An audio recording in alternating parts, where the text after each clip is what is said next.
Hello and welcome to CSIS. My name is Ben Jensen from the CSIS Futures Lab, and I'm really truly honored today to bring together three leading government experts and officials to discuss something extremely important to all of us, right? Everyone relies upon federal cybersecurity. So we want to talk today about shaping the future of the federal cybersecurity ecosystem.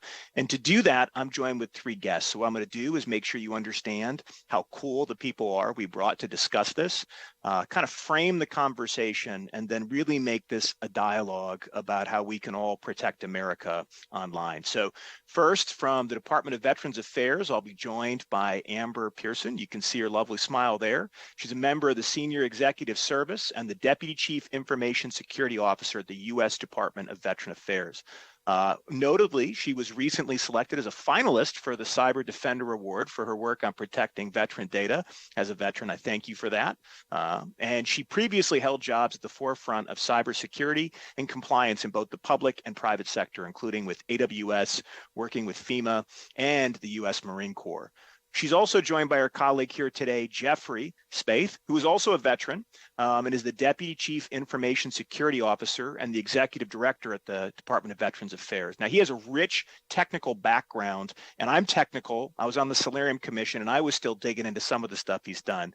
But it's really important work everywhere from PwC in cyber defense and risk management, and even recently really helping the VA at the forefront of some of its zero trust first approach to cybersecurity. And last but by no means least, we have Jeff King, who's the Principal Deputy Chief Information Officer at the U.S. Department of Treasury. He previously was the acting CIO at the IRS, no small job there, and also has a wealth of experience in the public and private sector, including positions at Deloitte, IBM, and Booz Allen Hamilton. So if the bios alone didn't make sense of why we bring these people to help us collectively as a community understand federal cybersecurity, I want to really be blunt about why we're here. Specifically, if the federal government somehow lost the ability to administer services online, the entire nation, except for maybe Ron Swanson, would be in peril. Just to put it in perspective, the IRS processed 262 million tax returns in 2023, including 160 million individual filers. Of those 160 million, 94% were e-filed. So no internet, no tax system. And the same extends to veteran affairs, right? So the VA in 2023 delivered 163 billion in earned benefits to 6.3 million veterans and survivors, while also processing 2 million disability claims. Again, if you don't have a functioning federal set of services offered and protected in cyberspace, it would be impossible for them to be able to administer that many services to America's veterans. And so really we wanted to bring together some of the most important agencies in our federal government that people sometimes don't often think about, and why cybersecurity is important. And this really, to do that, is because this is our second of our major event in a series we've been doing in partnership with Spaeth Strategy and their broader network, which includes Booz Allen Hamilton. And that partnership meant that in October, we launched our report on CISA's evolving.gov mission, and had our own senior advisor, Suzanne Spalding, interview Eric Goldstein. So if we took time to hear CISA's perspective, we would be remiss not to now get in the trenches and hear from some of the most important FCEBs of their perception on cybersecurity. So you've heard enough from me as moderator. Now we want to hear from the experts. So if I could just start by turning to you, Amber and Jeff, and ask kind of what is the current state of play? I mean, as someone who is charged with protecting the provision of those services and administering them online, what are some of the major threats that you're both tracking and watching? Yeah, so I'll start.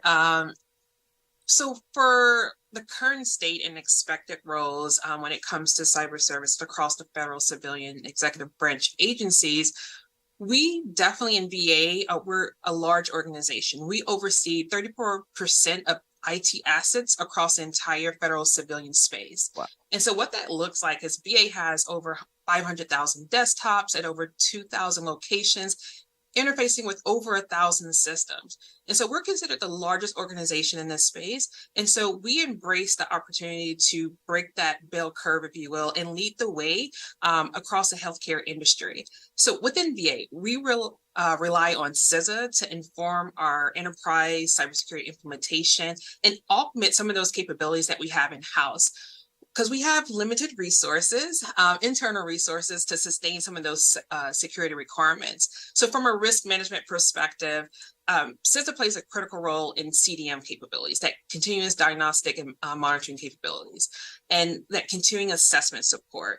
And I'll just hit on like the HVAs, our high value assets. We leverage CISA's defense contract to acquire a team of system integrators to support those systems.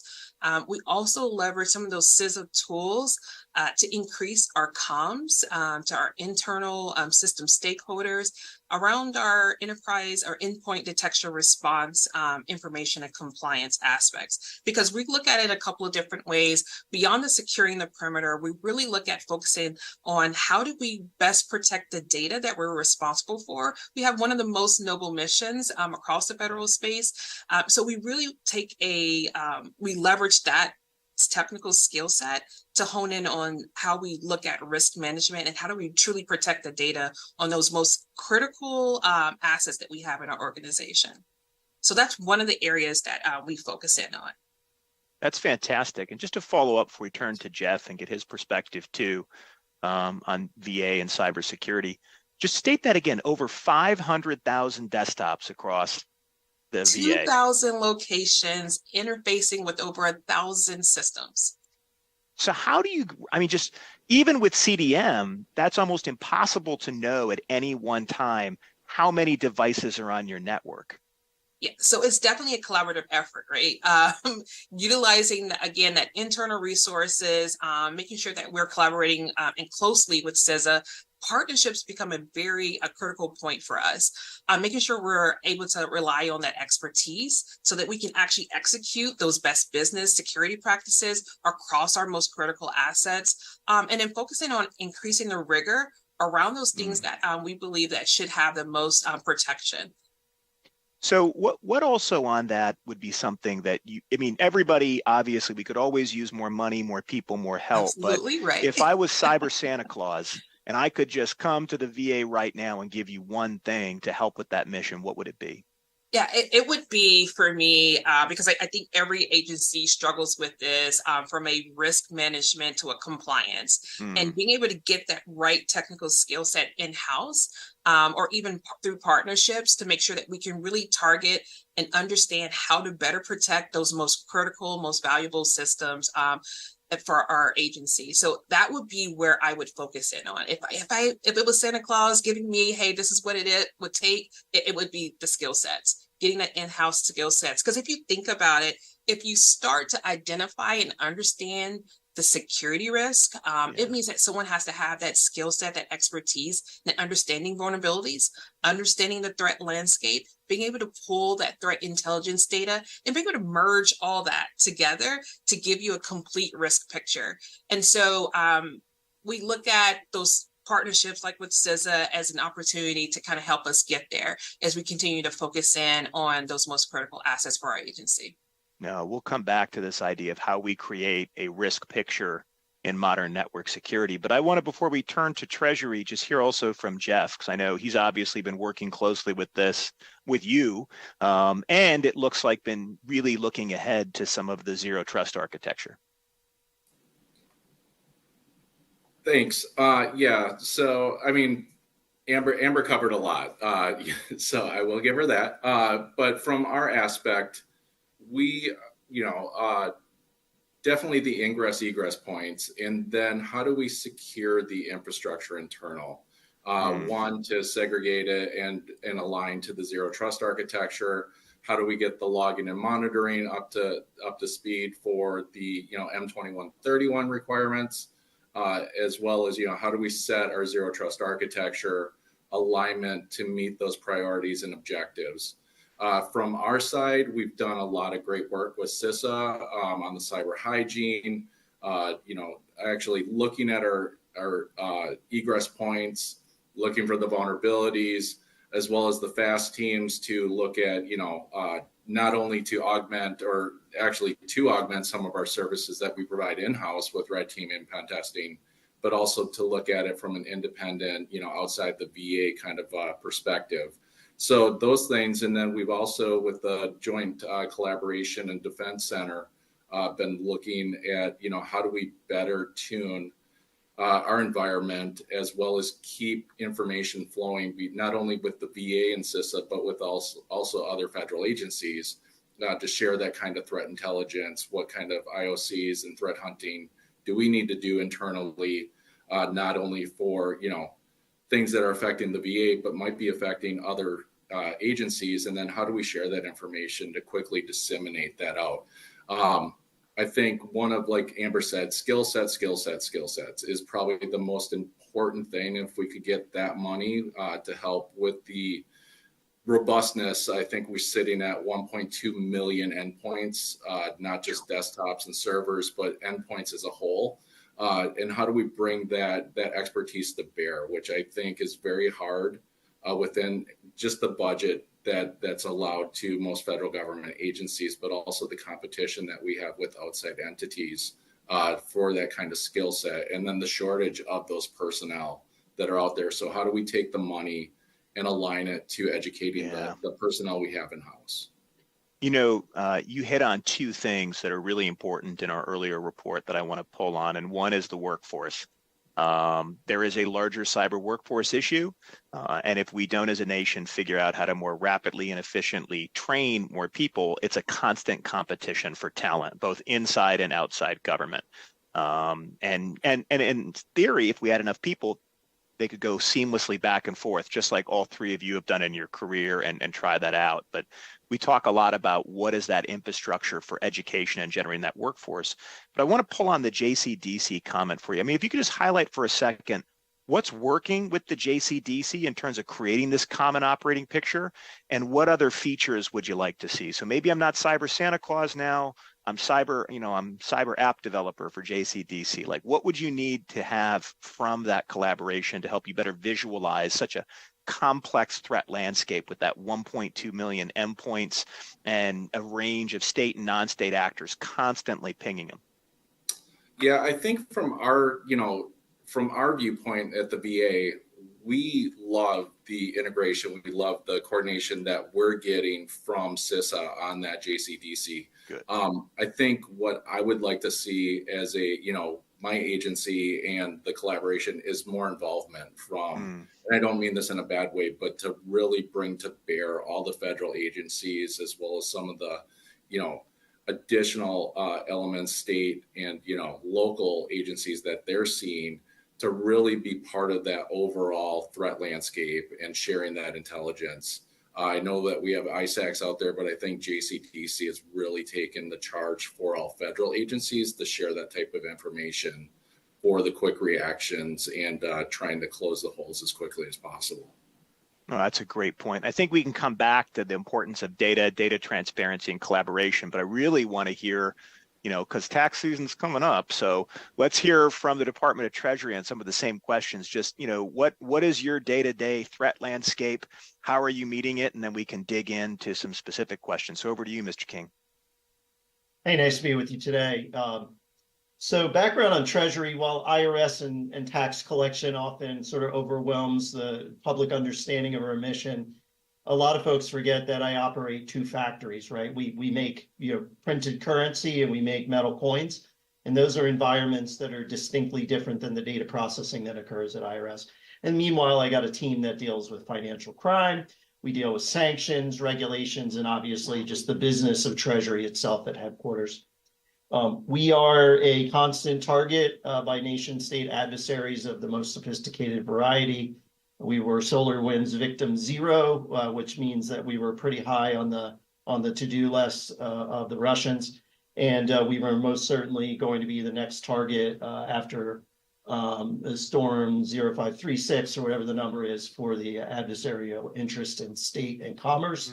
We would have certainly been number 3 on the to-do list. And meanwhile, IRS, criminal syndicate interest, low-level fraud operators, all the above, right? So that's the day-to-day.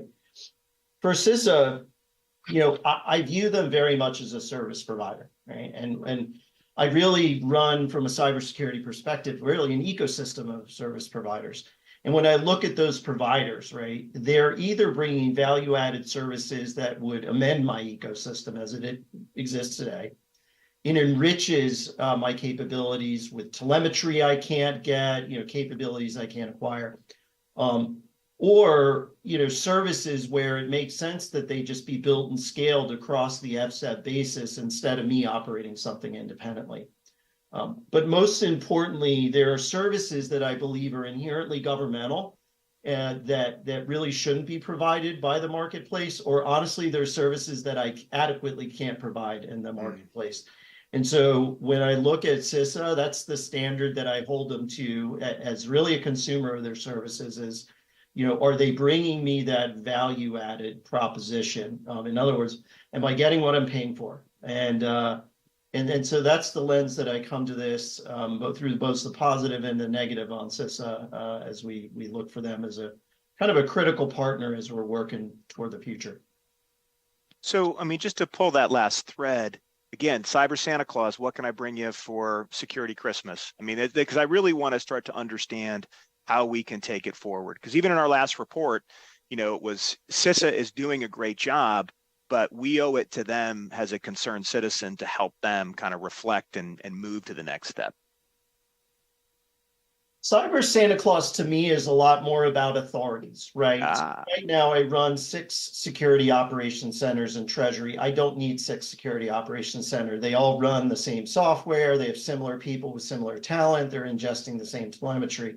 And so there has been various authorities that have established the Treasury as a top-line security operations center across all the FCEB, but what does that really mean, right? And what standards does that SOC have to meet, and so on? So we need a bit more, if they are really like the single secure service provider for civil, the same way that DISA is for DoD, we need really common operating standards to which we are aggressively held. Vice this sort of voluntary participative notion, get in touch with us when you need it kind of thing. So there needs to be, I think, more formulation, if this is the way we're going, into a top-down, like enforceable strategy. And I recognize that is a very much a divergence from the way that we've thought about cyber and acted on cyber probably over the past decade, if not 2. To be honest, it was a very debated thing amongst our commission at the end of our last report on whether or not you would go, full DISA. I mean, would you basically have one to rule them all? And the authorities question is key. So as you look right now to obviously the complexity of what you're dealing with, even though they have 1.2 million endpoints, the complexity of the range of threats and mission centers you're running, what are some of the emerging threats that you're particularly concerned about? In addition, obviously, to state actors like Russia. Supply chain. So if you look at what the actors have done, right, Microsoft has been the target for a good reason. It's high value, high return, high investment, right? They're not going after, an individual endpoint. Sure, that's a great way to get a foothold and all that. They're not compromising websites, right? So the attack surface is very much more focused on supply chain. And quite honestly, I don't know what to do, right? As a leader, yeah. I don't know what to do when a major provider of mine, out of Microsoft, has been popped twice in 6 months to a year. Significant portions of their corporate infrastructure completely compromised, including the teams that do vulnerability management, incident response, threat intelligence, right? Being DART, MSRC, like all those groups, all popped, right? So I don't know how to react when a China state actor gains access to Microsoft's debug environment by popping an engineer workstation. So I look at that and I say to myself, I'm sort of at a loss there. And I look at CISA, right, to really kind of help me balance out the risk landscape, what I should be doing. And honestly, Amber and Jeff, they have the same problem because so much of our infrastructure these days has now been really commoditized. Yeah. Yeah. Let's come back to this question of risk management, though, and I'll circle back to the VA folks. I mean, I heard you highlight the challenge of both how do you gain an accurate picture of risk, which is really fundamentally a data challenge, and also hat to red teaming, even seeing alternative possibilities from your existing threat landscape. but then allocating resources against that. So if does the JCDC and even the creation of entirely new entities like the Office of the National Cyber Director, are they helping you get better situational awareness of your threat landscape, or is it really just still in its growing phases? So from the VA's perspective in JCDC, it's still in its infancy. Some of the kinks still need to be worked out. I think from a VA perspective, our partnership with CISA has really blossomed this year, having dedicated representatives interfacing with us on almost a weekly basis, setting some of those focal points that they would like to work on, as well as, our input as, as one of the largest agents, or as the largest federal agency out there, that we would like to work on with them, being made aware of from the vulnerability perspective. I think one of the things that we would like to see a little bit more of is when they get notified by some of these major vendors. And I'm not saying they don't pass the information along, but sometimes it takes a while to get down, right? For some of that really in-depth technical pieces instead of, hey, this was a compromise. And like Jeff said before, our supply chain management and some of that stuff that, CISA could have some input to some of those major supply chain or suppliers from the third parties and kind of set some of those specifications for that might help from our operational capacity, as well as understanding that it's not it's not 100%. We should just take a very strict cybersecurity approach and block, but take a risk-based approach to our cybersecurity posture, dependent on the latest threat vectors and actors and APT groups sitting out there, versus that we're just, ports, protocol, services, but really look at the TTPs that these actors are using to address and make more defined and risk-based approach to our security. This was another recommendation before I turned to Amber that came out of our last report and was actually part of the Cyberspace Solarium Commission as well, of what would be the equivalent of the Bureau of Labor statistics for cyberspace. Do we get that through JCDC? Do we get it from someplace else? Like, you can't really analyze complex threats without some type of statistical aggregation. And then how do you combine that with more creative approaches like red teaming that allow you to have exactly what you just asked for, that kind of constantly updated technical threat in a time-efficient manner that at the agency level allows you to then prioritize scarce resources, because we're never going to have enough trained people to then go after those problems. So how about from your perspective, Amber, in terms of this? I know it's in its infancy and growing, but what type of data or services do you see as becoming important from JCDC to help you manage those 1.2 million endpoints? Yeah, I think Jeff hit it on it, earlier.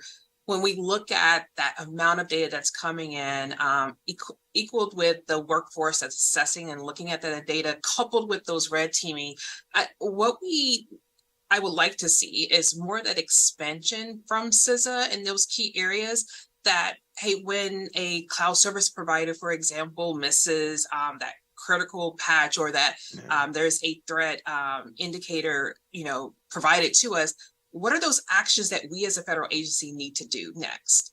And I think there's a big gap there, and how we actually continue to make sure that we're monitoring. So the continuous monitoring piece is very important, and how we manage that data, how we're responding to that.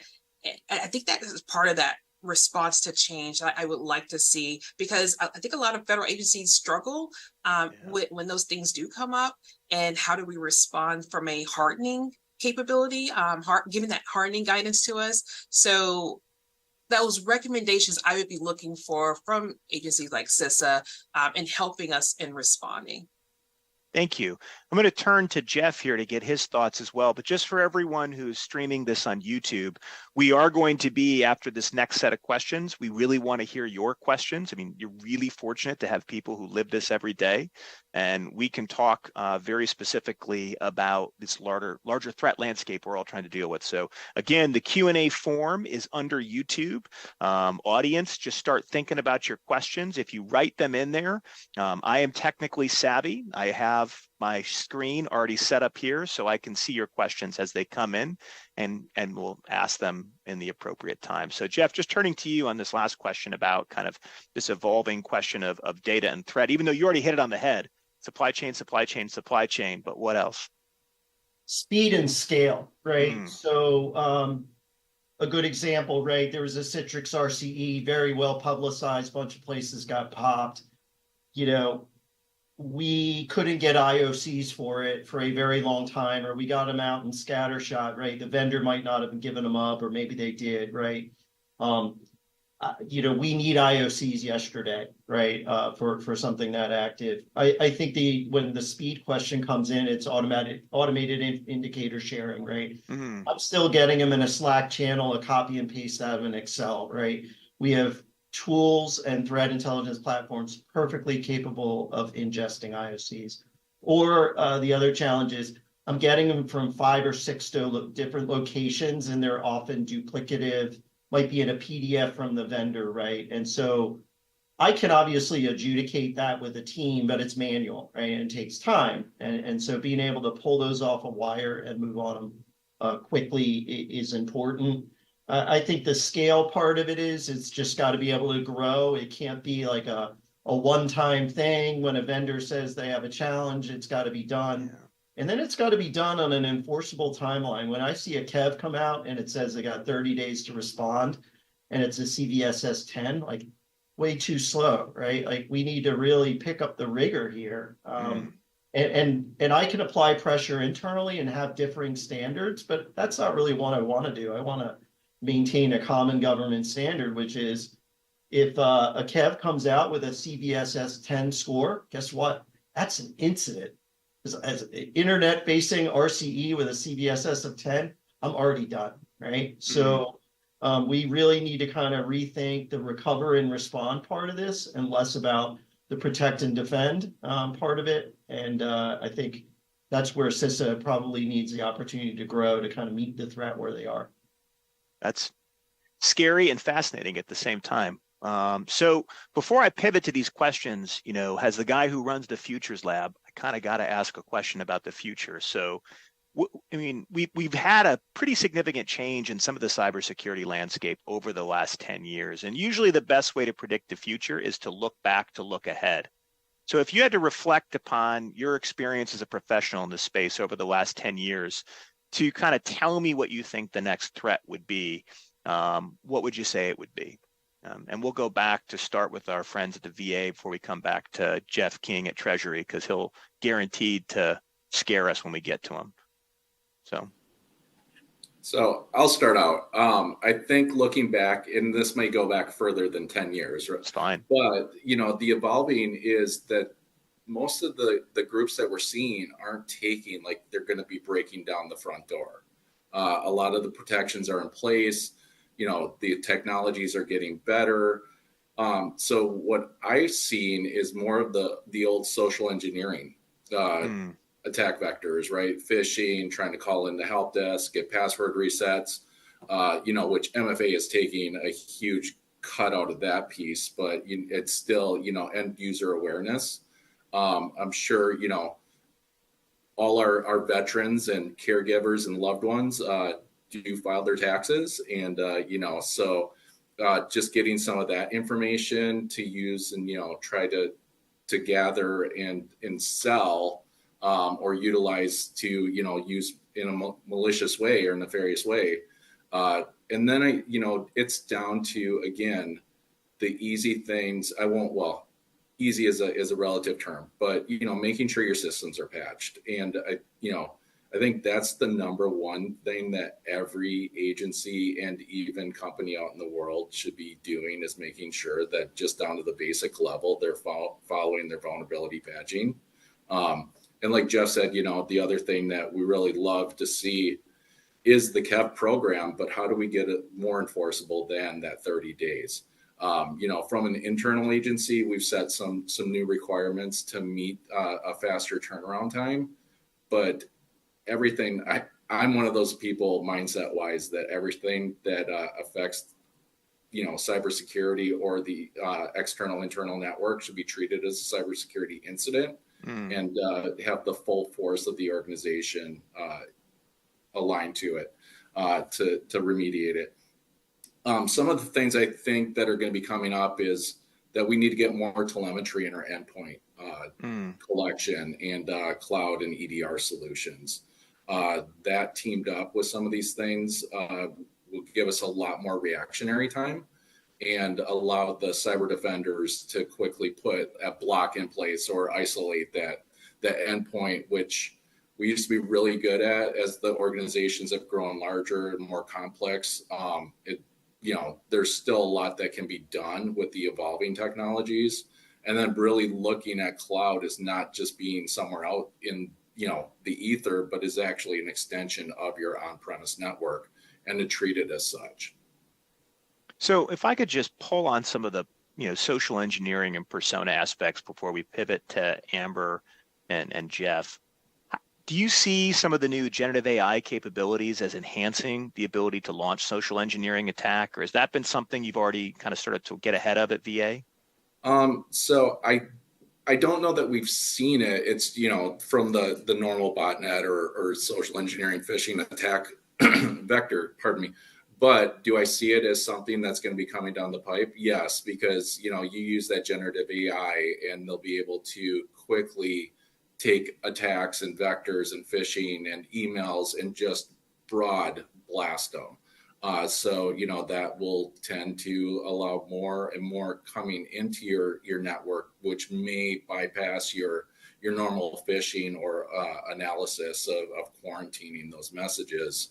And they're just going to get smarter, right? The misspelling of words or the links and the ability to hide behind that stuff will just get more and more advanced. So I think on the offside of that, it'll allow our attackers, but also if we start implementing some of the new AI technology as it matures in cybersecurity and defense, it'll allow us to have a faster response time, analysis, et cetera, to be able to either identify or immediately put those, type of preventative detections and blocks in place quickly. I mean, that's a fascinating kind of way to see a little optimism in it, right? That they'll know that Ben Jensen misspells some word and we know it's him then when it goes through. But doesn't this come back to resources and workforce? I mean, if we're struggling to get even enough people to fill our positions today, if we add a requirement that you can, do basic machine learning coding in Python, how much more are we going to have to pay, or how much are we going to have to augment our training pipeline to get someone to do the type of hunting you're talking about? Yeah, I mean, so it's kind of that methodology, like in analysis, you really have to look at. While the this upskilling of personnel might be a little bit more costly, I think in the long term, as those machine learning AI type of programs get more and more mature, we may not, and not trying to say people are going to lose their jobs, right? But we may be able to mitigate some of that shortage of staff, just because we'll be able to enhance the staff's capability of using those technologies to offset some of the lack of numbers, and only time will tell as the technology matures. But I'm hoping in the long run, especially from those shortages, that while, like I said, the upfront cost, getting data and analytics and scientists and programmers to really tune those machines, in the long run, being able to use those to take the playbooks and mundane taskings from a day to day and really concentrate your skilled workforce on those higher level objectives, may play well into the shortages that we're seeing right across the board. It's a great point we'll come back to in the audience questions. But yeah, how do we align scarce workforce with a risk management approach against your biggest problems? And then you could actually, talk about speed and scale, AI co-pilots for your top defenders. So over to you, Amber, before we turn to Jeff at Treasury, kind of the look back to look ahead. Where do you see the threat? Yeah, so I really believe that security has to move at the speed of innovation. Here within the healthcare industry, we have a lot new capabilities that are being offered. And I think being able to adjust, an organization being able to adjust to that. And what I mean by moving at the speed of innovation is that we have to get out of that notion of, I think many years ago, we started creating a lot of security policies. And we found that those policies weren't actually enforceable, or there was no way to actually measure the efficacy behind policy creation. And so moving that towards the beginning of the system lifecycle around the development pieces, and just looking for opportunities to automate as much as possible. And things like policy as code, enforcing that upfront early in the development phase is one of those key areas that I really think we have to hone in on that we didn't in the past. There's a lot of legacy systems out there across multiple federal agencies, and being able to take a step back and start looking at where we modernize, where we actually need to increase that rigor and look for those opportunities around automation. So when we talk about budget constraints, like that's one of those trade-offs that we have to definitely take a look at to add value into that cybersecurity ecosystem. So that's fantastic. One of our mantras here is that standards are strategy. So if you get the tech standards right, you actually make it much easier down the line. But for years, unfortunately, our government, the U.S. government, has not sent the largest delegation to the International Technical Union and has struggled to make its voice heard. So, Jeff, guaranteed to scare us. You know it. I love it. So going back 20 years and still 10 years and maybe even recently, is IT sprawl, right? And that's, sort of typified by this heterogeneous operating environment where every one of my bureaus runs their own mail services, runs their own SOC. It goes on and on and on. And that in totality is our tax service.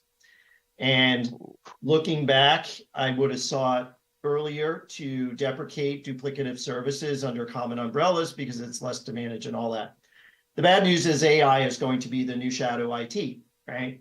Everybody wants it. Everybody wants to build it. I'm getting acquisition packages from bureaus left and right. They all want to do something with it. And so the potential there for it to grow out of control, not just for all the reasons about ethics and the AIs taking over and all that, but really the unsanctioned use of it. And frankly, that will be the new crown jewel, right? Adversaries will be interested in the training data that the government uniquely holds, or the outputs from those models, or all the things that VA is doing in its clinical setting, right? And so that's the part of it.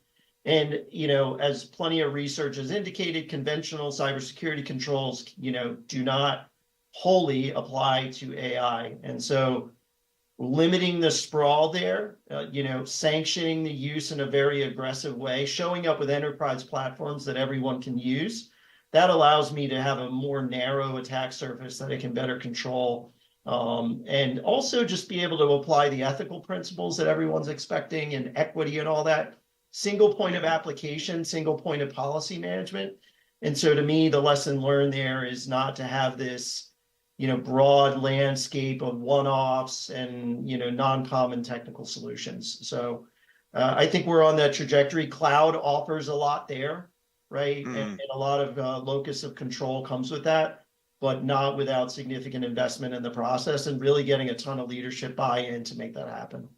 Yeah, no, I mean, I don't want to completely steer this into an AI conversation, but at the Futures Lab, we actually work closely with Scale AI to do all sorts of funky generative AI experiments. So I have seen the good, the bad, and the ugly, and I've definitely seen what you're talking about, that it really comes down also to people and bureaucracy, that if you don't get the trained workforce, the right bureaucratic infrastructure in place, it'll lead to this sprawl of half uses of technology that creates security nightmares down the line.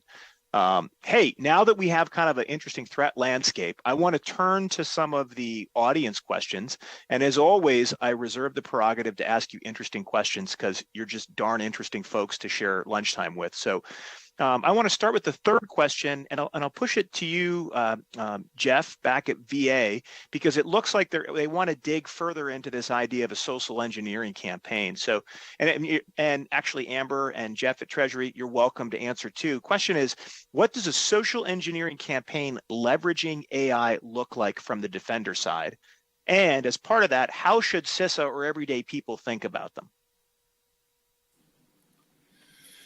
From the defender side, since we haven't seen it, it's really hard to say how it looks right now from the defender side. But like I said, the item that we would probably first and foremost see is phishing attacks. From a social engineering AI perspective, I won't say that the current attacks are rudimentary, but a lot of things can be quickly identified by common platforms that are able to have those signatures or specific, IP addresses.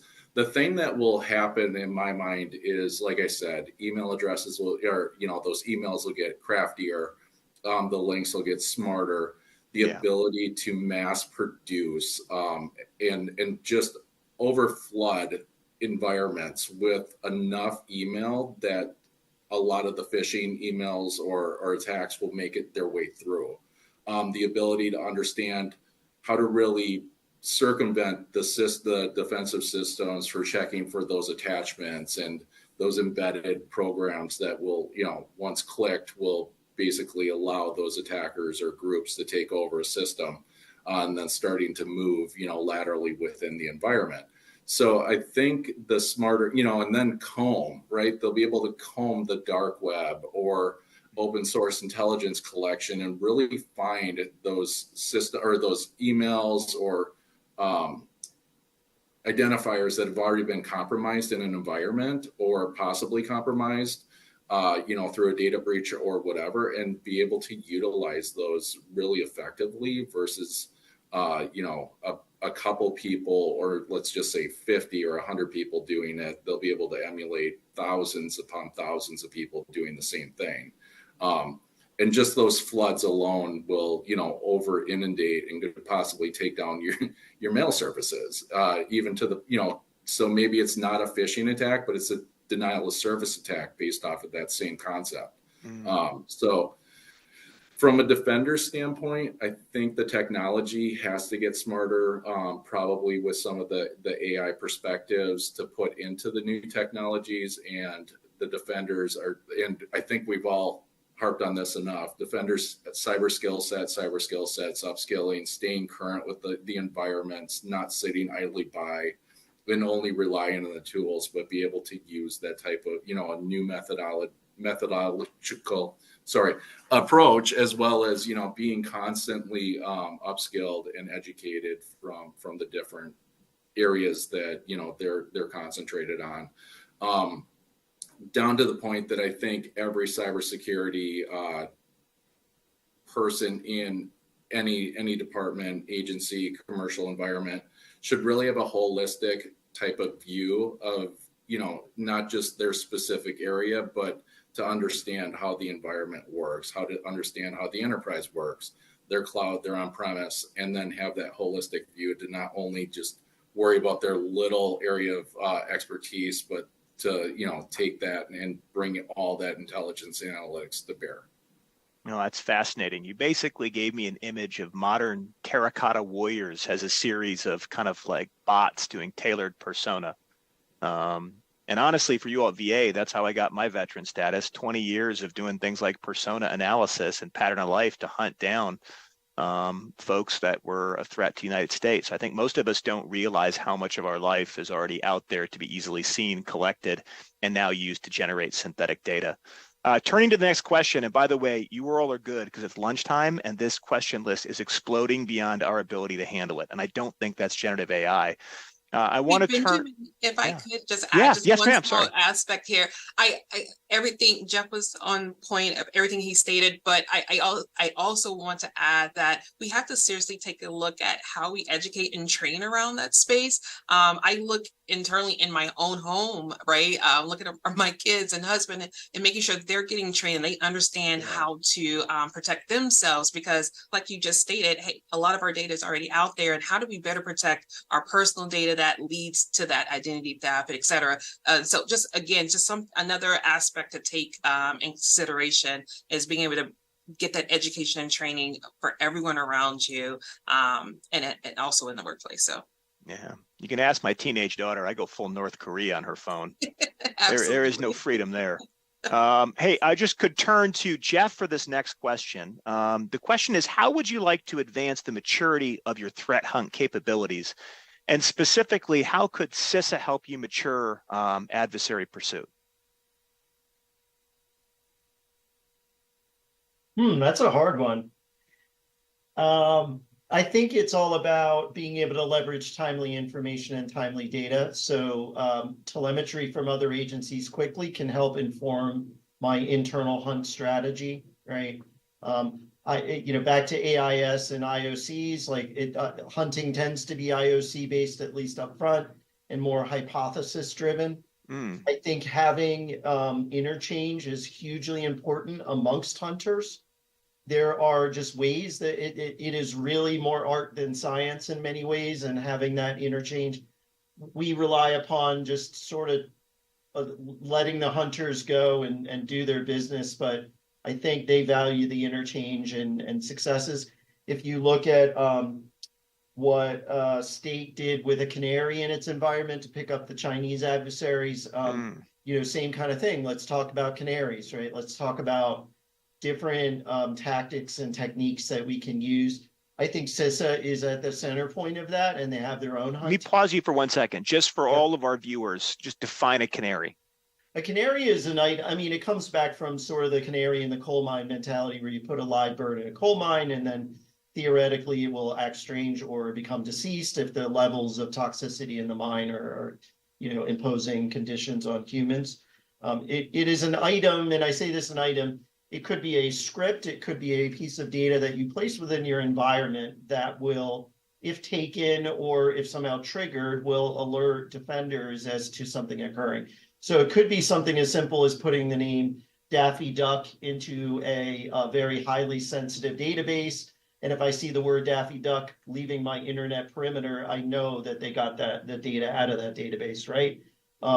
Versus flying blind and having no. So it's a creative way of coming up with the novel technique to pick up, indicators or patterns of compromise within an environment without just relying upon pure telemetry that's coming off some kind of IDS or NetFlow or all that kind of thing. So the point remains is it may not be a canary, it may be deception. I mean, there's just advances there that I think we can work together, because I want to know what Amber and Jeff are doing. I want to know what my peers at State are doing, and it doesn't need to come out in an incident, right? And a postmortem. It needs to come out in real time. And I think CISA can be a real catalyst there, or really, I don't want them to be a coordinator. I want them to be the driver and the doer. And I think that's where the value comes in.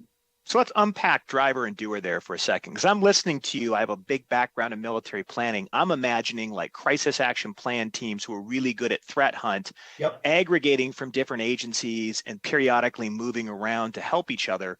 But when you say CISA driving it, do you want there to be one general support team of threat hunt experts who rotate through different agencies, or to kind of help subsidize your ability to cross collaborate? I think it can be a bit of each, and I think maybe it's a tiered approach over time. I don't need a coordinator, right? I can spin up a call with Amber and Jeff and my other peers elsewhere, right? If I need it in the throes. I don't want it to be a Slack channel where a bunch of people are talking to each other. The others may or may not look at it, right? I want it to be like a very defined apparatus, to your point, that maybe even has operational orders, right? Which is hunt these IOCs by this date, provide affirmative confirmation, yay or nay, right? We're going to bring in during a major incident, that has broad implication, we're going to bring in a threat hunting team to amend or support the third party people that you bring in on an IR retainer. Or maybe they're their first call that we make. And second is the retainer when we exceed, CISA capabilities or manpower or volume in the event. So that's kind of the distinction I'm drawing between coordination and execution. No, it's interesting too, because it also speaks to possibly a role for kind of like standing contracts for war gaming or vehicles that allow you to do that tiered approach. Let me turn back over to you, Amber, because your background, you've had a lot of experience, not just in cyber, but also in areas that benefit from gaming as a form of exercise coordination like FEMA. Just to turn to the same question Jeff just answered, what would you want that kind of advanced threat hunt to really look like to help you at VA? Yeah, I think Jeff really targeted my answer and my thought process well. Again, same thing, not looking for a coordinator, but what that driver really does mean is being able to collect those data pieces and get that picture like we just talked about earlier, and bringing that forward and talk about execution and protection and the path forward. So as I've seen in past agencies across the federal government, is that you hone in with those specific skill set teams that are driving from and coordinating across different agencies. And so and I also agree, it's two ways that it could be done. That subsidized support, if you will, coming in, doing that engagement, and then moving to the next agency. But it really is driving that execution arm on behalf of the agencies, or in coordination with the agencies, I should say. Always challenging though. Having been a red team, letting a red team in the military, if you're not there and make relationships from the start of the process, showing up as the external person to critique everyone's homework is not a great way to make friends. So I have to wonder. We're moving away from that, right? I think a lot of us these days are looking for those red teams that don't have those relationships. But I do think it could be looked at two ways. One, that gradual growth, when you're looking at maturing to different levels. Definitely that partnership and relationship is important. But also sometimes I just need a red team type exercise or event to come in and tell me all the different gaps and holes that really drive towards execution. So I do see it in both ways, especially within the Marine Corps and how we used to execute those teams. So truth in lending, I taught red teaming in the Marine Corps with PK Van Riper years ago. So nice. Mr. Millennium Challenge and I taught red teaming, and we now do a red teaming course here at CSIS. So I'm speaking with passion, but also a lot of scars from what happens when you show up and say, I'm on the red team and I'm here to help. Hey, look, and you probably may have dealt with me in the past, because that was my thinking years ago. It was like, you can't just show up. But again, with the cyber threats that we're seeing across the board and the maturity of it, we just have to mature to, hey, sometimes that is just okay and what an agency will need. So I want to actually, there's two questions that kind of overlap. I think Jeff King got them all into the making it scary, but we're going to go with it. So the questions really are about, what does your worst day look like in your agency? And so I could just have each of you reflect upon, like, what is that worst cyber day look like? And then two, as bad as it is, why do you think it's not likely to happen?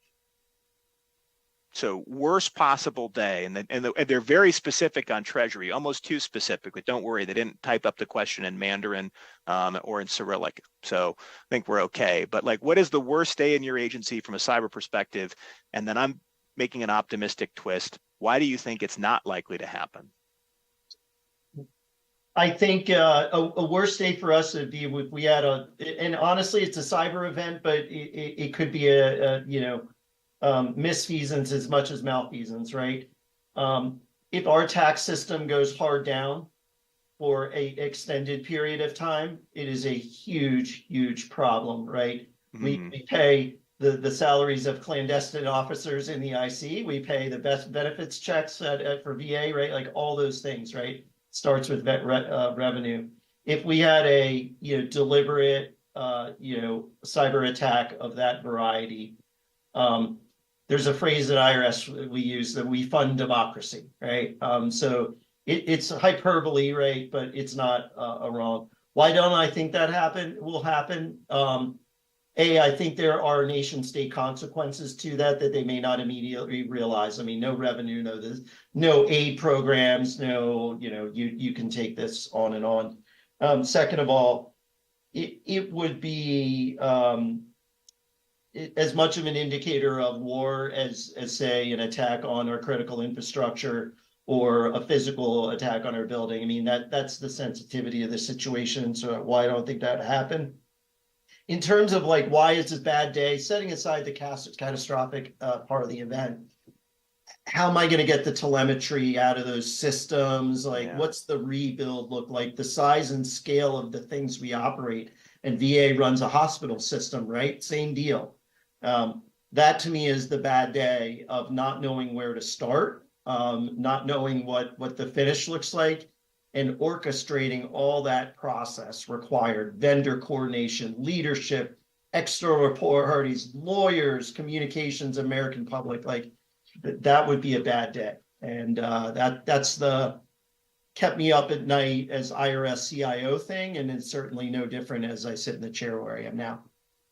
Before we turn to VA for their bad day, you know, a lot of how you're characterizing, though, the response needed isn't just to Treasury, right? You need State Department and senior leader engagements to make sure that you're signaling to foreign adversaries, particularly capable states, that an attack upon our ability on our economy that would deal with the loss of ability to like actually collect and distribute payments is effectively an act of war.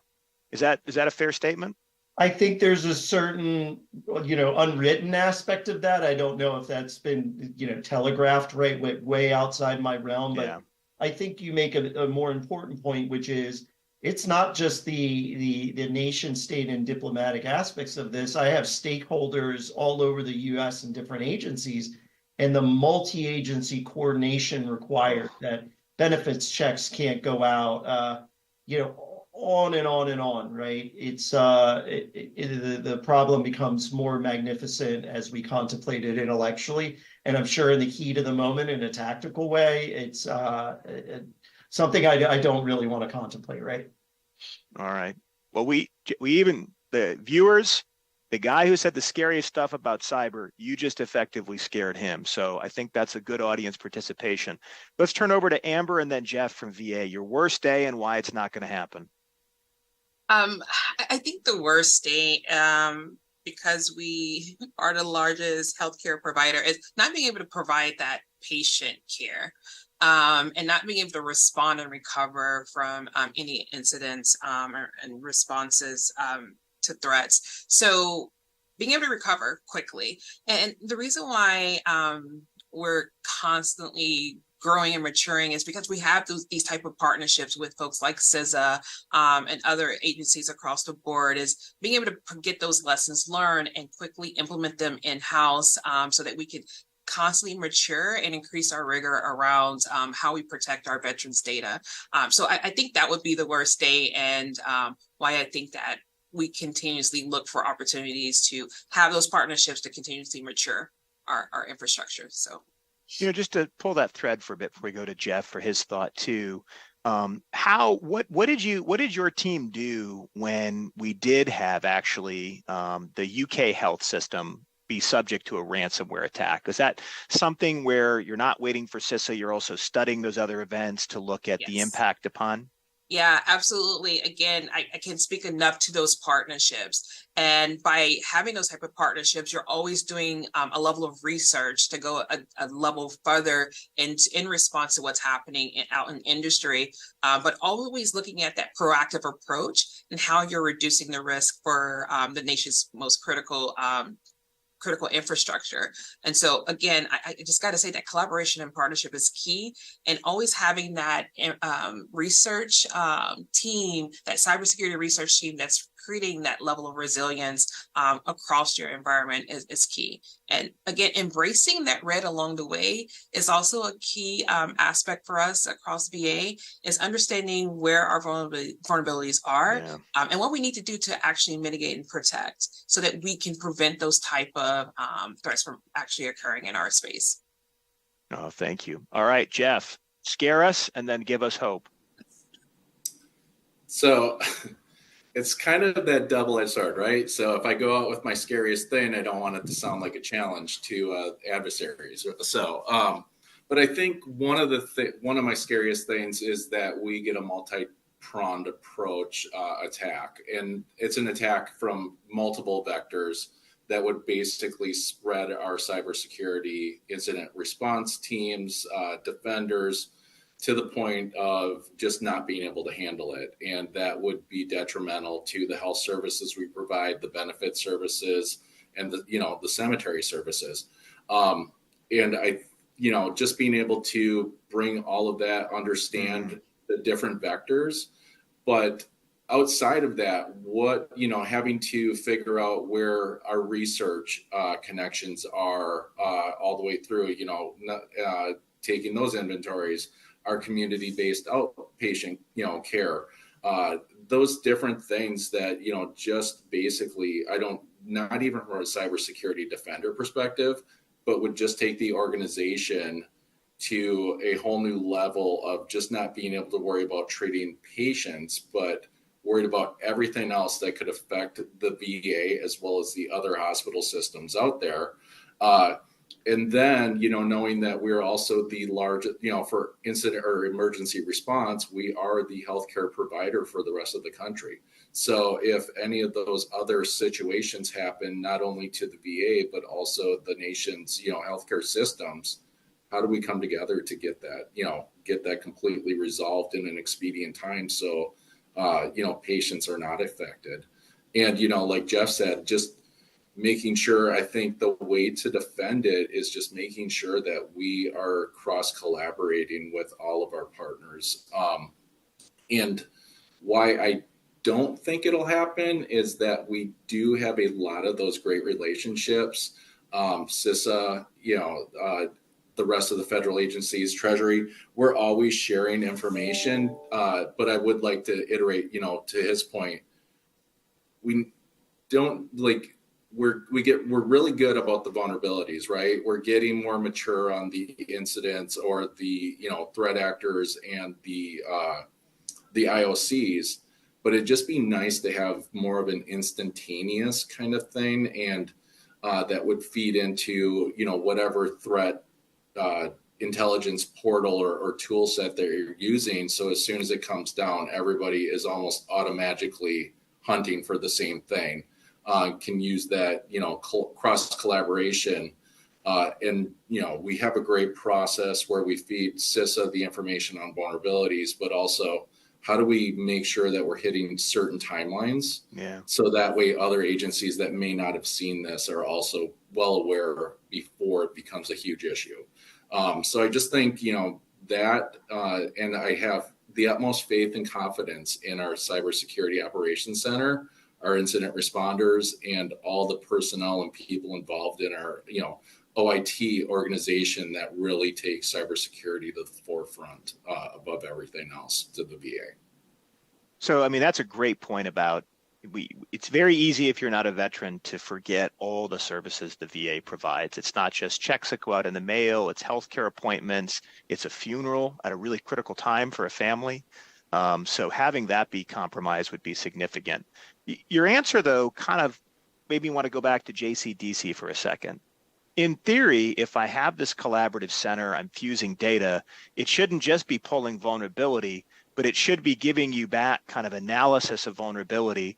And then back to your point, Jeff King, earlier, and then either collaboration because you have additional people and time at the agency level or at the JCDC, you should have some type of kind of like red team, super red team that all of a sudden then takes that even further and provides you with additional analysis. Do you think they'll be able to grow to that in the JCDC? And if so, like what additional resources or do they need to do it? I think they're on the right track. I think they may be spread across a lot of different initiatives where we need more distinct focus on, specific things. So I think the remit is still not fully clear to me as a decision maker. Now, admittedly, I've not been fully plugged into it as I'm pretty far from it.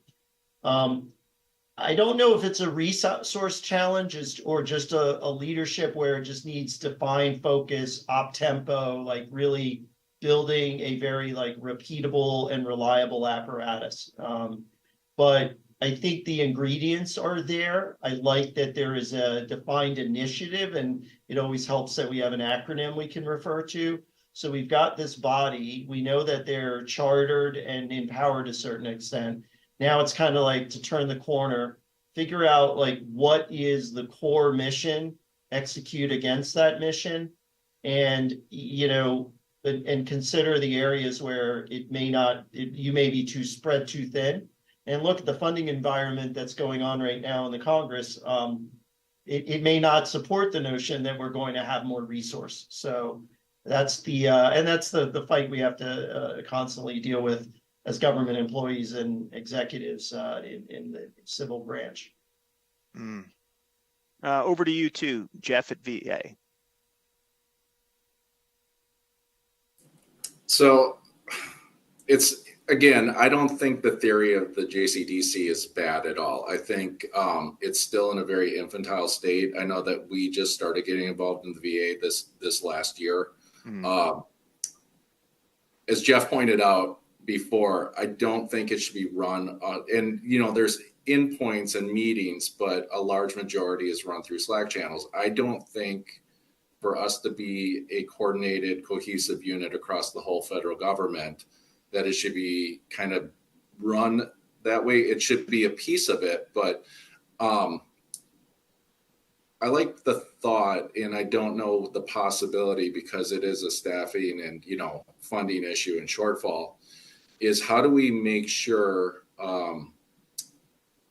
I wouldn't say that we have representatives because it'd probably be the biggest sock sitting out there with people from each agency sitting there, but how do we kind of become that integrated operations center from the security, that there's tie-ins or there's call-ins or there's a 24-hour kind of open comms between JCDC and the rest of the federal government entities. So, we're not sitting by and waiting for somebody to pop up on Slack and say, hey, we've seen this, or and just trying to think outside the box as to how we do this across the entire federal government instead of, focusing on certain agencies to bring aboard and certain ways to do it.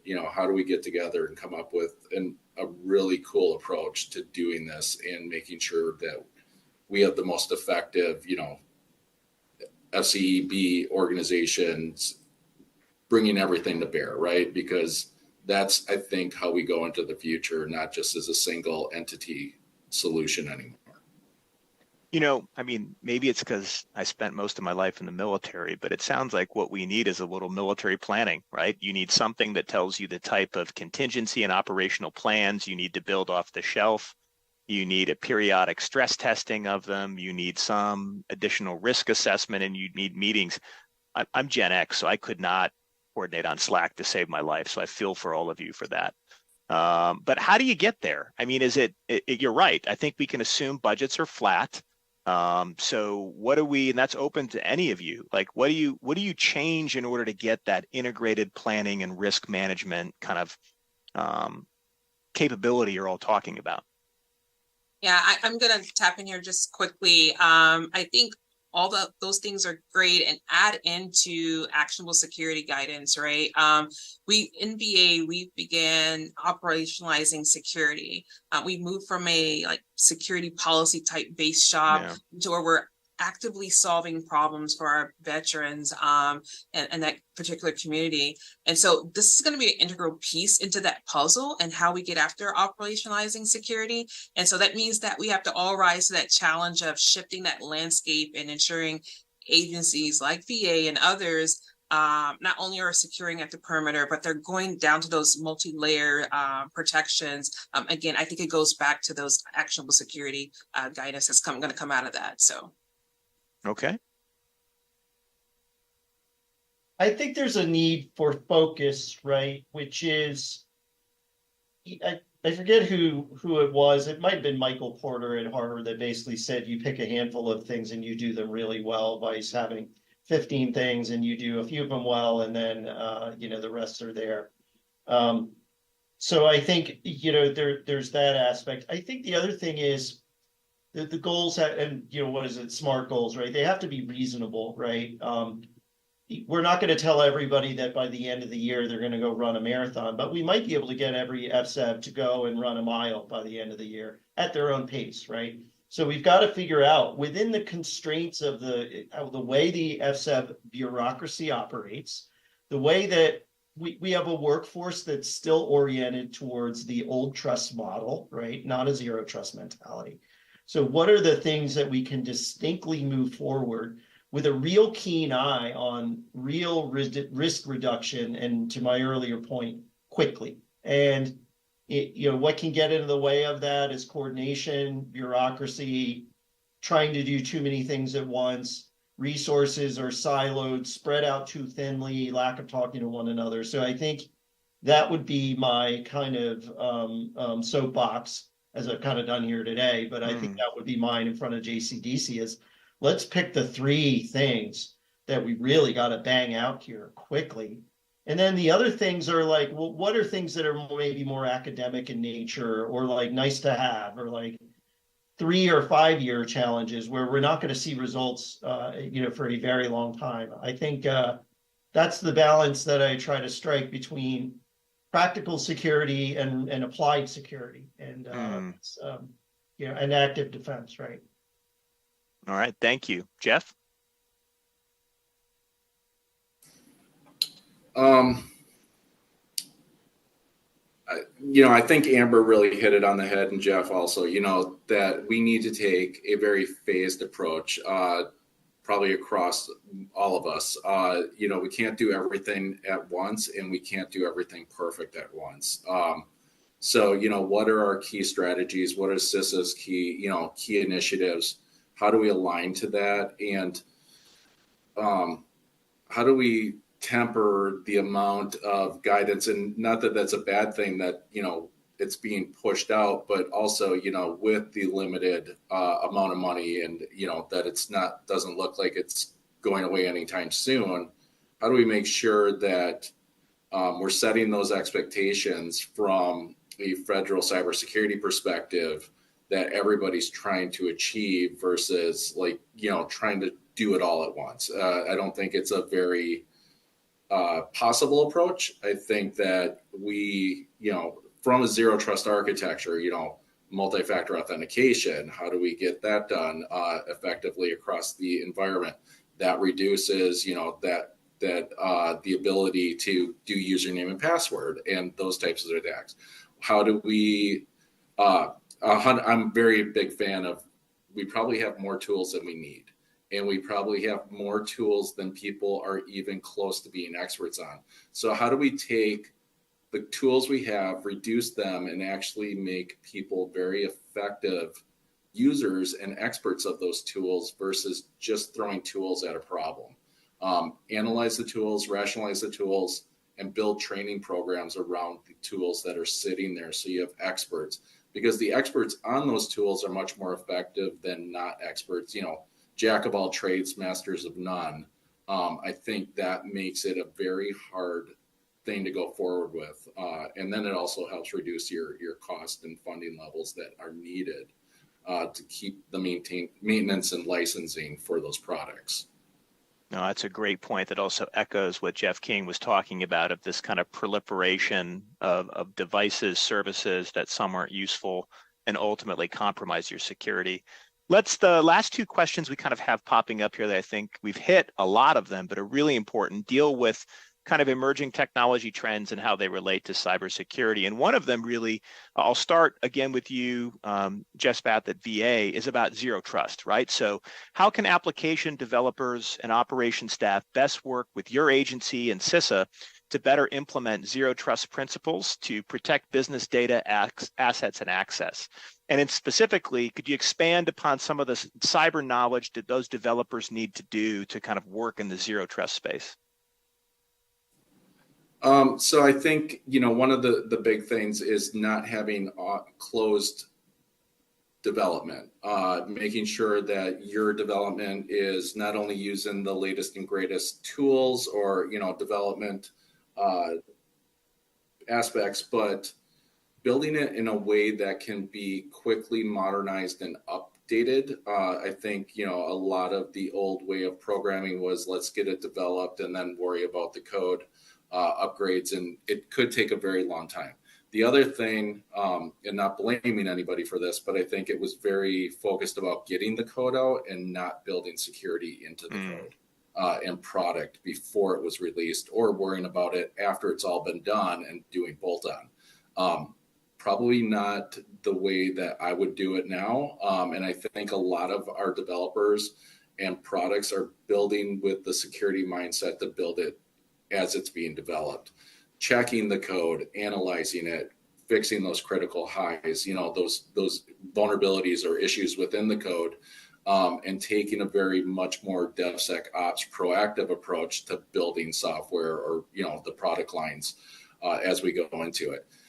It allows for quick implementation of new standards. We'll just, use TLS, the deprecation of 1.0 and 1.1 and going up to 1.2 and 1.3, being able to actively change to those new cipher suites and deprecate the old versions instead of having, and this is a total jab at a number, but 1,000 systems that can't be upgraded because they've been hard coded the way to run that way. So I think taking that type of approach not only helps the developers with a new mindset, but also helps, Amber's team feeling very confident about doing the continuous, monitoring and ATO perspective, because they're able to get those outputs or validations almost instantaneously instead of waiting for another audit or software code scan or, element to make sure that they're sitting at the highest security posture, out there.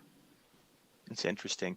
And Jeff, before we go back to Amber, thoughts on some of the kind of ZTA architecture and transition that'd be helpful for folks who want to work with your agency and CISA? I'm trying to build capabilities that developers can use as building blocks that they don't need to worry about. And my kind of blue sky idea is, all right, here's a permit to build, right? And I want to build this piece of software. And here's that checklist that goes into the permit. You're going to use, this software module for single sign-on if you've got to require, internal user access or citizen sign-on, right? Here is the user agent that's going to roll on the VMs that, talks to our SIMs, sends all the data out. Here's the EDR platform that's going to be running on these VMs that are part of the cloud and all of that. So I'm trying to, orient around that. And all of that is, I'll call zero trust compliant, right? It's the network where this app is going to reside is sufficiently segmented from another app that is a dissimilar nature, doesn't use the same data and all that. I think the other part of it involves the data itself. Data minimization. What are we going to use in this app? We're not going to pull the entire phone book. We only care about using name and address, right? So I think there's some principles there. And I think the overarching things for developers, which they need to harp and bang on incessantly, is to start using memory safe languages. It's time to deprecate things that expose us. So if I can minimize the risk exposure from the language itself, I don't have to deal with buffer overflows. I don't have to deal with a lot of common techniques. So I think it's a combination in that permit to build process. We'll deal with the architecture and bringing it to you as a developer. You take those widgets we have and look, if the widget we have doesn't work, let's talk about why. And then we can talk about evolving those services to accommodate new development patterns, new design patterns. Or if we've got to come up with a new widget, that's what we do as well. So that's kind of my approach to all this as we start thinking through application development and securing data involved in that process. Interesting. Amber? Yeah, again, both great points. I think with modern healthcare technologies, it can create new and unpredictable pathways that bad actors can use to access VA's IT systems and data. And so looking for vendors and developers to really focus in on beyond that security perimeter defense and focusing on those the code that others have mentioned on this, but also access control is a great example that we've seen in this healthcare industry where that leads to ransomware attacks, for example. So those things are pertinent to organizations like VA because that leads to deferred healthcare and rescheduling of elective surgeries and non-emergency care impacts there. So we really focus in on that beyond the perimeter and how to best operationalize security within VA and how we can better protect our veterans. I think architecture becomes a critical point for us all as we look at the many ways and how to protect. And again, being upfront early in the process. I think years ago, I may be dating myself, we used to talk about how integrating security upfront and early. I think we're definitely there to where we have to make sure that beyond that perimeter, that we're really focusing on the host, the application, the data itself. So again, the extra layers of multiple layers of defense in depth, if you will, where we have to get after protecting our most critical resources. And I talked a little bit about access control. It's we look at re-authenticating at every user, every device. Those are things that we're looking at across VA, because zero trust is our principle on how we deploy security across our enterprise. You know, I want to come back. That's really interesting about the architecture piece and the complexity of it as we're loading more and more devices, applications, people's lives are digital signatures. You know, Jeff King, what stops us from doing that blue sky approach? It doesn't seem like that matches most procurement practices or contracting in the federal government, or am I wrong there? Would we have to also change how we kind of write particular contracts for, you know, both development, even services like threat hunt to get at what you're talking about? Yeah, and there's significant work underway at the FAR level, which is not occurring as fast as I would like. But for example, you know, this one's not really necessarily zero trust, but it's a good example of the sort of differences between vendor approaches. There was a nation state interest in one of the organizations in Treasury, so sub-organization. They were alerted to it, but Treasury was not, right? And so these are simple things, which is like, and we were told that the reason was it was contractual limitation, right? So better believe I'm going to write contract language that says you have an IR that kicks off it in Treasury anywhere, you're going to let us know. It's the same thing there, which is I think we need to articulate secure by design standards. Ensuring that we are buying products that, you know, comply to certain standards overall. I think the other thing for vendors to be aware of is your product's got to work, and work is advertised. I don't have time or money to spend on customizations and integrations and all this. I mean, there's some of it that's going to be by necessity, but out of the box, supporting a multi-tenancy model so that multiple bureaus can share the same tool, but feel comfortable they have the independence to operate it the way they see fit, or they might have different security standards for different reasons. There's a whole host of things that vendors got to look at, which is how does the government operate its stuff, and how do I meet them where they are, rather than taking a commercial solution they built, retrofitting it for government, and handing it over and, well, here's what you got. I know I wandered there in a lot of directions, but it all comes down to like the investment of the vendor into the particulars of the way the government does business. And it, like, our standards are known, everything's published, right? Yeah. All the EOs, all the memoranda. So that's our guiding light, and it should be the same for the providers and the vendors that give us our services. It looks like Amber wanted to jump in, or you might have just said what she was thinking. I did, because Jeff stated, you know, these products have to work out of the box. And so for us, that even means our medical devices, security has to be embedded. And we're working closely with FDA, HHS to really make sure that we're taking a look at those contracts and ensuring those security requirements are built in, because we are looking at security does equate to patient security. So we want to make sure that those things are being looked at the contract level as we start procuring and modernizing most of our modern technologies around the health space. In theory, shouldn't that be something that, you know, NCD, I mean, the Office of National Cyber Director helps with? I'm just curious of we have to have a degree of organic bottom-up cross-collaboration, but at some point, you know, either through OMB or ONCD, we have to set those standards and enforce those practices. So just curious of your experience with that. Yeah, no, I agree with that. And we are working closely with ONCD, again, FDA, to really drive some of those requirements, especially around our medical device community, because it just again, thinking about where healthcare technology has gone in the past, just recent 10 years, and what those cybersecurity threats look like in that space. So Yes, I think that has to be key in that partnership and driving it from that policy perspective, and then also down to the contracts, to updating our FAR language, and so that way we could really enforce some of those security requirements at the vendor level. So you know what I love about this conversation as we come to an end is, one, it's technical. Two, you're all kind and genuinely passionate about what you do. But three, we're opening people's aperture that cybersecurity isn't just a magic box or line of code that's put on something.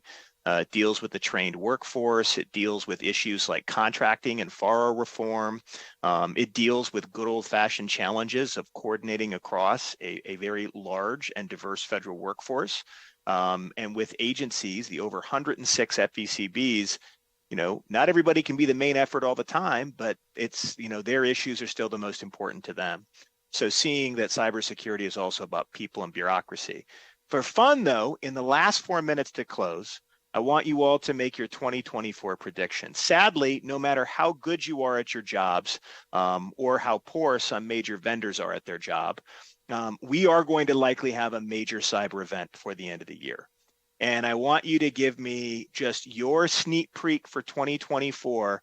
Who's it going to be? Russia, China, Iran, North Korea, or a non-state actor? And I'm assuming this actor is targeting the U.S., some part of the U.S. federal government, in a cyber attack. So I'll give you a second to collect your thoughts. I can tell you what our war game experts and 1,000 Americans in our survey thought after you're done. So we'll go first to, Amber's already ready. Actually, no, Benjamin, I would like to hear your results first, and then okay. Answer. Okay, well, write them down. No cheating. No cheating. I'll put you on the Cyber Clause naughty list. All right, first, so our experts and the general public both agreed that if it was an FCEB attack, they were most concerned about cyber disruption. So kind of low level, not complex, but continuous and disruptive attacks upon really disturbingly actually SNAP. So they really looked at Medicare and SNAP, and particularly attacking basic services.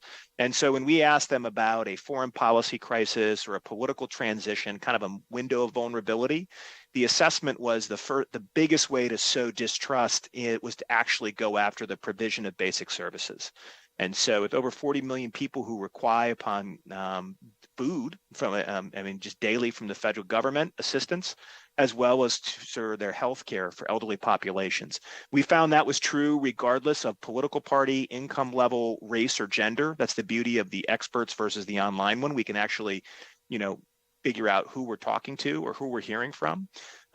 We also found a big concern about deep fakes and how deep fakes would increasingly be used to target not just celebrities, so not Taylor Swift, but maybe even members of the federal government, civil servants, and make it difficult for them to want to do their job or to do the type of AI-enabled social engineering campaigns Jeff was talking about. They were concerned also about kind of the economic layer, but it was second to the attacking basic services. So they really, both the experts and the population started at the bottom rung of Maslow's hierarchy of needs. And then really some important gender differences when it came to deep fakes. Sadly, because of some really horrible things online, women are statistically like 4 times more likely to actually see a threat from deep fakes than men. And I think there were some important gender and age cohort dimensions to cybersecurity we found from that poll that I wouldn't have thought about before, embarrassingly. So I could depress too, Jeff. So now let's hear what you were all thinking. Oh, and they thought the most likely state actor was Russia, and the most likely non-state actor was actually kind of like lone wolves or financially motivated, not a quote alt-right or quote alt-left group. So I'll go. So mine would be China. And I think they would take a multi-pronged approach. One, to attack our financial system, to just create complete disruption there. And that would put mistrust into, everything from your stocks, your bonds, your savings accounts, your checking.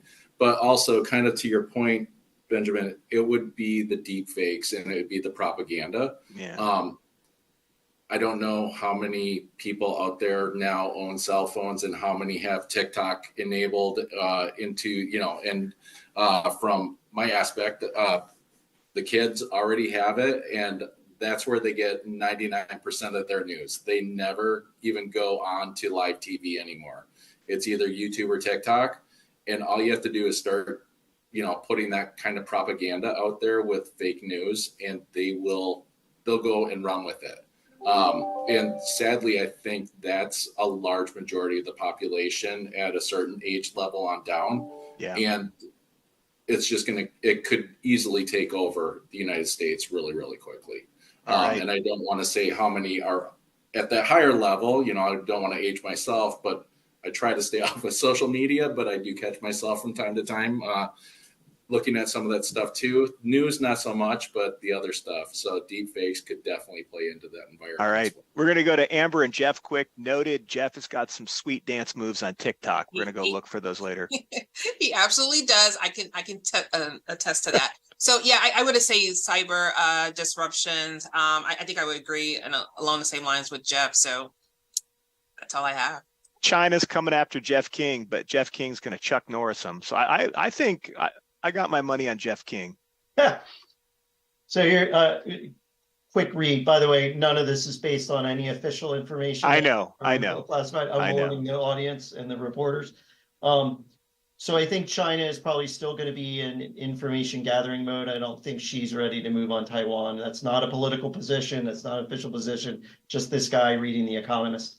I think there'll be another supply chain incident that comes out that'll become to light. I can't imagine that Microsoft's the only one, right? I think we'll see secondary effects from the breaches of Microsoft this year for sure.